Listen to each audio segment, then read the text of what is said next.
Welcome to the Bloody Disgusting Network. No.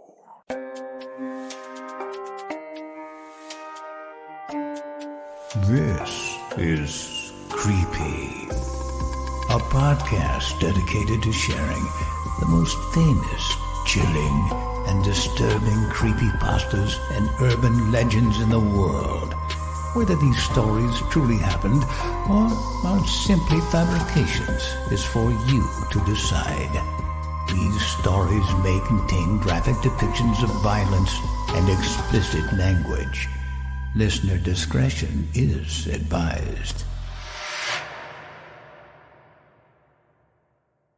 Creepy presents The 31 Days of Horror, Day 22, The Dead Poets Game.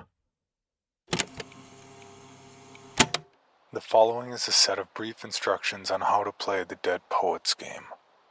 Most of you have probably never heard of this ancient phenomenon that circled around England in the late 1800s during the Industrial Revolution. This practice can still be used by certain people, but I must warn you that what you will partake in is extremely dangerous. You must follow all instructions perfectly, or else your life will forever be endangered. Now you might be asking yourselves, what is the Dead Poets Game? In the late 1800s, stories of ghosts and goblins were circling all through Northern Europe. Everybody only thought of these spirits as mere fairy tales.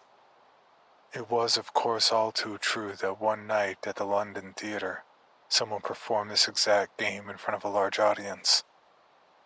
This man was a psychic who was mostly renowned for his unbelievable talent of precognition. Alexander Kingsley was his name.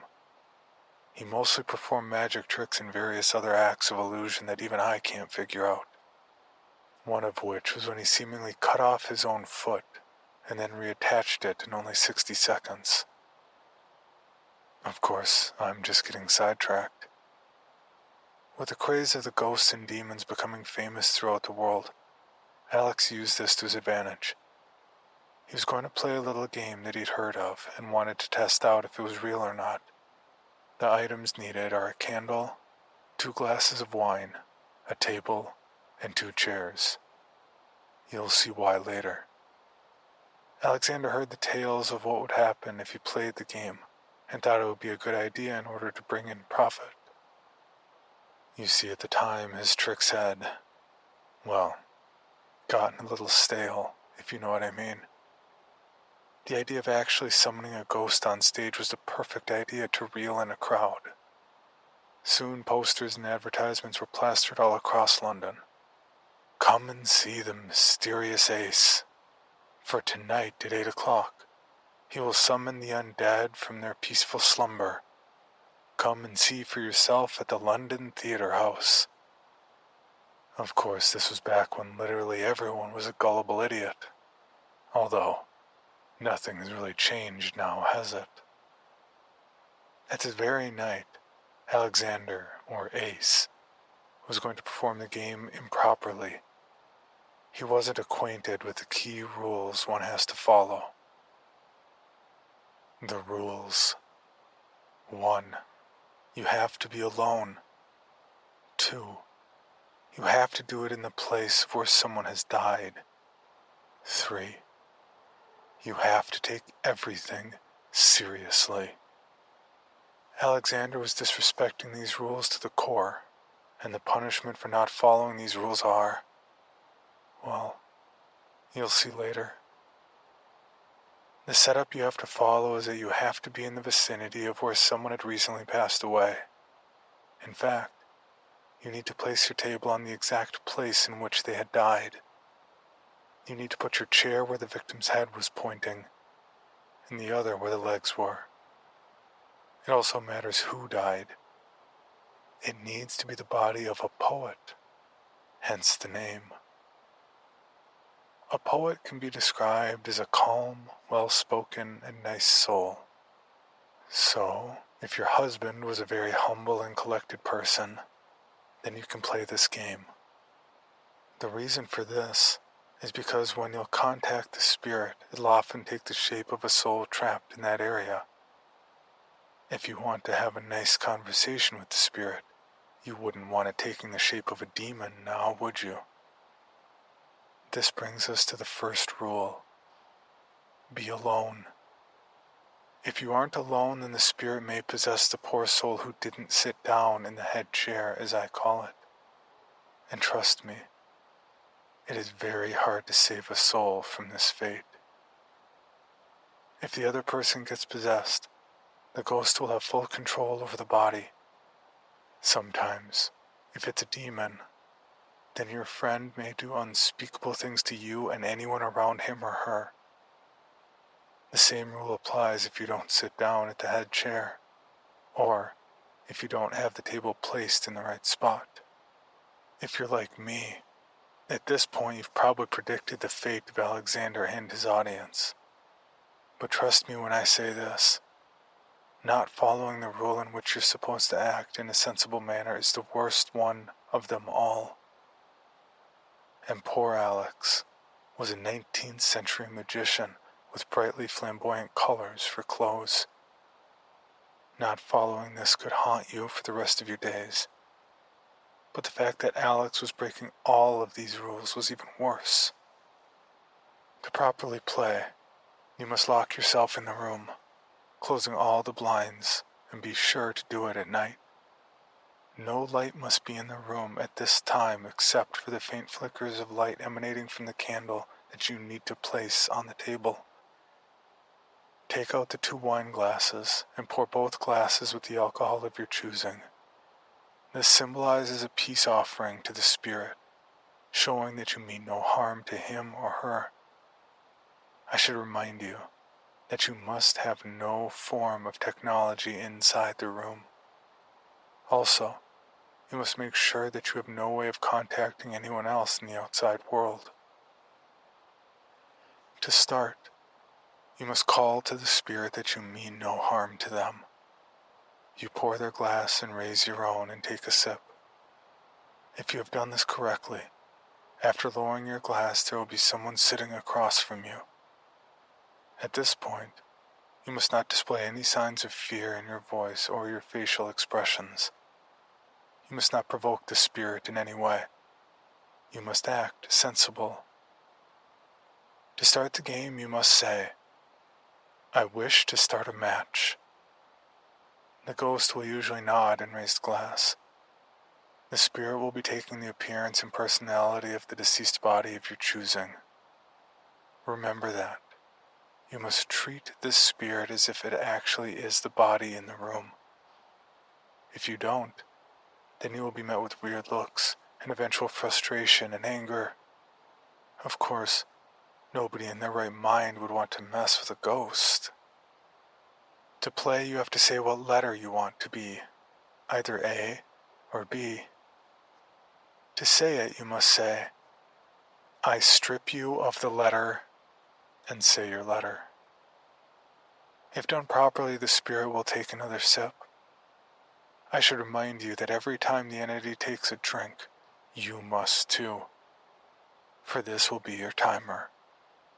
When both glasses are empty, the spirit will leave. If both glasses are uneven, the spirit will not leave until you've finished. Now again, you might be thinking to yourself, that isn't so hard. All I have to do to finish is to finish drinking, and then he or she leaves. What's the big deal? Well, I can certainly tell you that you would want to spend as much time away from this spirit as possible. This creature is purposefully trying to get you to drink, so that you can reveal your deepest, darkest secrets. It can find out about your personal life, your job, your family, your relationships, etc. This is just a way so the spirit can enter your mind and slowly dissolve it. Just by choosing choice words, it can cause some people to commit suicide. Some entities have powers and abilities that we are yet to fully understand. Angering, pleasing, or agitating a spirit like this can have dire consequences. The game plays like this. Player A will ask a question, and player B will have to answer it. After the spirit answers, it will take a sip. Then the letters will alternate. Then you will be player B. The spirit will ask a question, and then take a sip. You can ask any question you want, and so can he or she. You keep alternating until you both run out of wine. When this happens, whoever is player A when the wine runs out automatically wins the game. If you win, the spirit will raise his or her glass and walk into the shadows. Remain seated even when he's returned to his rightful place. Blow out the candle, turn on the lights, and exit the room. It sounds relatively easy, doesn't it? Of course, what happens when you lose is a whole other story. If you lose, then the spirit will blow out the candle. Turning on the light is probably the best defense mechanism against the spirit. Ghosts aren't drawn to light and often avoid it. Still, that doesn't mean you're safe. The spirit may start following you through your life. Every time you go into a dark room, you'll see it just out of the corner of your eye. Whenever you look into a mirror, you'll see it standing right behind you. It'll stalk you and hunt you down until you finally muster up the courage to say these words. This soul is yours. It is yours to do business with. If you say this successfully, then you black out. You will wake up in a room similar to your own, except darker and stranger. There's no doors or windows, just a bed. This spirit now has your soul and can choose to do whatever it wants with your body. Think of this strange realm as a sort of waiting room. As soon as someone else wants to play, you will be summoned and be forced to play. If you lose, then you'll be forced back into that room, and you will have to wait again. Sounds pretty fucking easy, doesn't it? Usually, you're the only person in this dimension, and until you're summoned, nobody else can enter. A year before the phenomenon had spread to Europe and made popularized by Alex, a violent prisoner named Pierre played this game. Using the dead body area of his unlucky cellmate, he had heard of this game and had heard of the effects. He thought that if he lost and was summoned in somewhere like England, he would be able to make his escape from life imprisonment. So, locked up in this French prison, he performed the game. He purposefully lost, not knowing how horrible his fate actually was. He spent a whole year in his hellish prison, screaming in agony, banging on the concrete walls as he got no response from anyone or anything. He went insane. He became the very definition of a demon. He wasn't able to form sentences. He couldn't self-harm. He couldn't think straight. And all he could think of was leaving that hellhole. Then, one cold November night, Alexander released the demon from his cell. With no real way of a human form, and with an overwhelming audience of bodies to possess, Pierre could not control himself. He was transformed into his natural body, except he had aged exponentially. He stank of feces and urine. His clothes were tattered and worn out, and he was screaming like a rabid dog. He was foaming at the mouth. He attacked Alex and took his body. Pierre had become Alex. He ran out of the theater. Crowds were running after him, some calling him a genius, and others calling him a monster. Alexander automatically lost the game. He didn't follow the rules, and thus his fate had befallen him. And so, if you've learned anything from this, do not take the risk of playing this game. It will ruin you. It will destroy you. It will dismantle the very fabric of your world. If you do choose to play this game, I suggest playing alone. For your bonus episode, Creepy presents Coffin Birth, narrated by J.V. Hampton Van Sant. I just finished writing my resignation letter, so I figured I might as well tell everyone else. Not that you know me, and not that you care, but still, I think you should know. Up until about 30 minutes ago, I was a morgue assistant. My goal was to be a coroner. Was.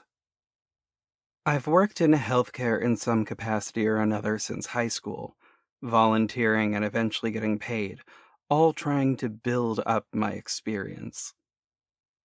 That was until Lady X. We didn't call the unidentified bodies John or Jane Doe for reasons, and the coroner I worked with just called them some variation of X. We already had a Mrs. and Miss X, so number 3 was Lady X. Lady X came in without much information. The police said they'd arrived at the scene based on an anonymous call from a payphone at the bodega around the corner. The cops didn't say much, but they usually don't say much. It isn't that important that we know the details of things. It's a body. No one really likes transporting DOAs. First responders are there to save lives, or at least that's what the job description says. Showing up just to transport a dead body to the people who cut open dead bodies isn't exactly a happy time.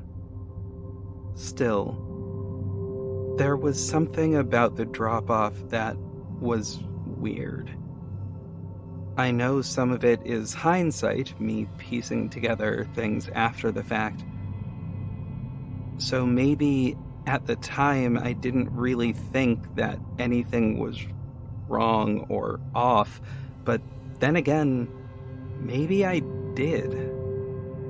Lady X was a 20-something-year-old Caucasian female. There were no external signs of trauma, and appeared to be near the end of her pregnancy term. I would have guessed at least 32 weeks along.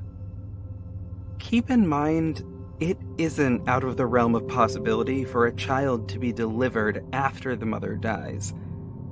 But it usually has to be within a few minutes, since the fetus relies on the circulatory system of the mother to survive.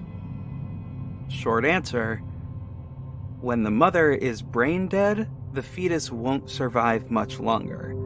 However, there have been cases where the mother's body was kept alive so the fetus could be birthed. It's called maternal somatic support after brain death. Back to Lady X. There were no overt indications of decomposition, so the call didn't come in from a neighbor who smelled the body, which we got used to after a while. The body showed signs of rigor mortis, so she had been dead for anywhere between 1 hour and a few days. I didn't talk with the EMTs who brought her in, but I had to guess they checked for signs of a fetal heartbeat. Not all EMTs were 100% at their jobs, but still, by the time she got to us, there was no way the fetus was alive. So, when I was working to prepare the body for autopsy, I almost fell over when I saw Lady X's stomach move. It looked like a rolling wave, the sort of thing you'd see from a baby shifting in the uterus. I immediately called the coroner in, who ran some checks determining that Lady X was indeed dead, that there was no heartbeat, no brain activity, and that there was no fetal heartbeat. When I asked what it was, to his credit, he didn't act like I was stupid or imagining things. He was a pragmatic guy, good at his job. I really did like working with him. If I made it to being a coroner, I would have wanted to be like him if I made it that far. No sense in worrying about that anymore, I guess. I was pretty shaken up, and he did his best to calm me down. I couldn't just shake off what I had seen. I saw the stomach move. I saw the baby move. That's when he told me about one possible answer, something I'd never heard of. Coffin birth. Coffin birth, also known as post-mortem fetal extrusion, is an expulsion of a non-viable fetus through the vaginal opening of a decomposing body of a deceased pregnant woman as a result of the increasing pressure of intra-abdominal gases. So, evidently, it is possible for a woman to die and for her body to expel the fetus. I guess there have even been reported cases in the 21st century. The coroner told me it was more than likely just a matter of the gases inside the body building up and causing internal shifting. After a while, he was able to calm me down and told me to take a few minutes, get something out of the vending machine down the hall, and come back to finish prepping. He even went the extra mile and said I didn't have to stay for the autopsy. I'm grateful for that. I always will be. By the time I got back to the morgue, something had happened. The body, Lady X, was still there, but she was different. Her stomach looked deflated, like a balloon with the air let out. The skin hanged limp in almost a pile of the pit that was, just 5 minutes earlier, her pregnant stomach. Between her legs was a black streak of some substance. I don't know if it was ever identified, but it dripped slow and thick like molasses off the edge of the table. All I could see was that body, that streak. I followed the streak from between her legs, off the table and over to the wall of coolers. The wall of 9 cooler doors, normally pristine and shining, and most importantly, closed. A long streak of black tar ran up the side of the wall and to each door. Each door that was now open. I know for a fact there were 6 bodies in the cooler when I arrived that morning. But when I looked at the wall, 9 empty black eyes stared back at me. I don't know what happened to the bodies. I don't care. No, that's a lie. I care a lot. That's why I quit. There were questions. So many questions. No answers. Missing bodies. An unidentified woman that had something inside her. I couldn't do it. I couldn't stay there anymore. I just couldn't. At the end of the day, I don't know what came out of that woman. But I know what its footprints looked like in that thick black tar that leaked to the cooler. And the tiny 3-toed prints that led out the door. For even more from Creepy, including how to submit your own story for consideration, please visit creepypod.com.